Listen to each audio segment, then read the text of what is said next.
Howdy, y'all. It's Reese, aka Bearman Prime, on this March the 19th. Welcome back to my Read the Bible in a Year series. Thank you again for joining me.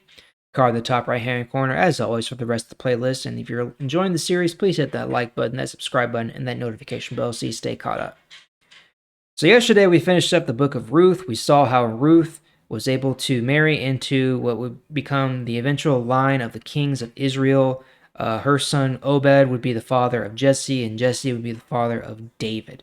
So now we're going to continue on and go into the book of 1 Samuel. So Samuel is a prophet of the Lord, much like Moses and other prophets after him, Moses and Joshua. So we're going to see his story first. So let's begin in 1 Samuel chapter 1, starting in verse 1.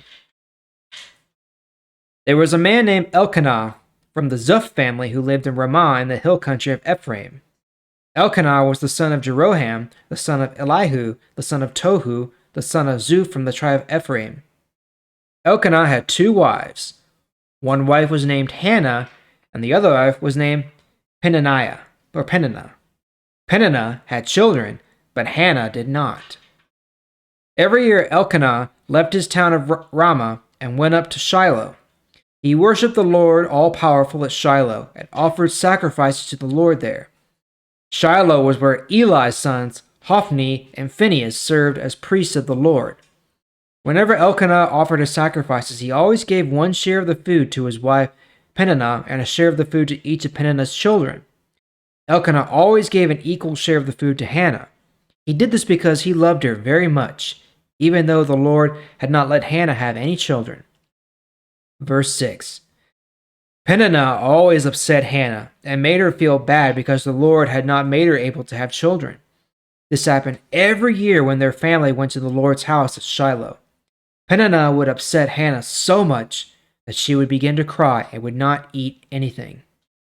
One year when this happened, her husband Elkanah said to her, "Hannah, why are you crying? Why won't you eat? Why are you so sad? You have me. Isn't that better than having even 10 sons?" Verse 9. After eating and drinking, Hannah quietly got up and went to pray to the Lord. Eli the priest was sitting on a chair near the door of the Lord's holy building.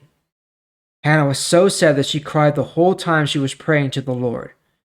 She made a special promise to God and said, "Lord, all-powerful, you can see how sad I am. Remember me. Don't forget me. If you will give me a son, I will give him to you. He will be yours his whole life, and as a Nazirite, he will not drink wine or strong drink, and no one will ever cut his hair." Hannah prayed to the Lord a long time.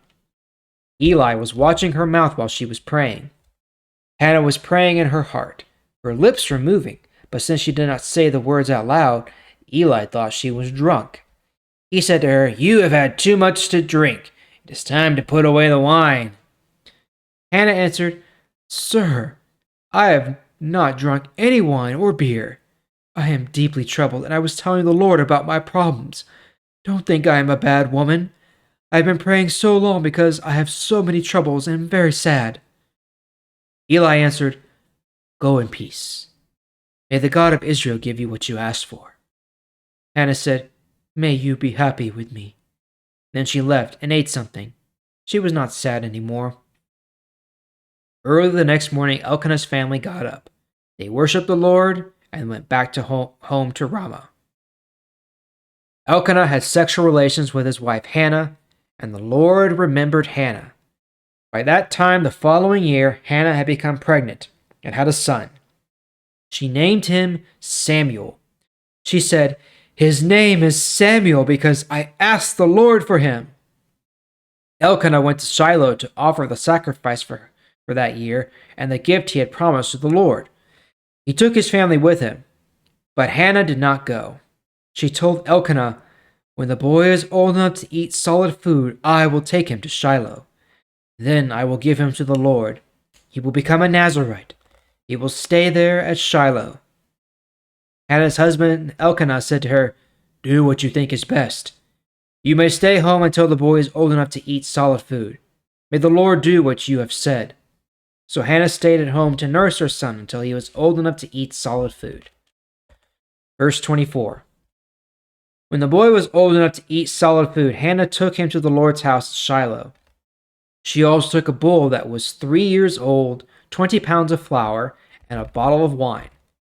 They went before the Lord. Elkanah killed the bull as a sacrifice to the Lord as he usually did. Then Hannah gave the boy to Eli. She said to him, "Pardon me, sir. I am the same woman who stood near you praying to the Lord. I promise that I am telling the truth. I prayed for this child, and the Lord answered my prayer. He gave me this child, and now I give this child to the Lord. He will serve the Lord all his life." Then Hannah left the boy there and worshiped the Lord.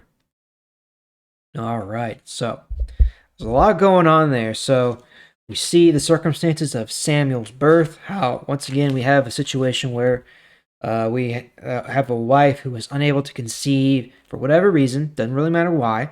And so she prays and gives herself over to God. She goes so far as to say that the child will be his, that she will give the child in service to the Lord. So, how much faith she have to have in God in order to do that, to give up her son to do that? How much love does she have to have for God to do that? And the answer is a lot. She was so wanting to have a son that she was willing to give it over to God for his service in thanks and remembrance. And so we see that Samuel is now committed to the Lord.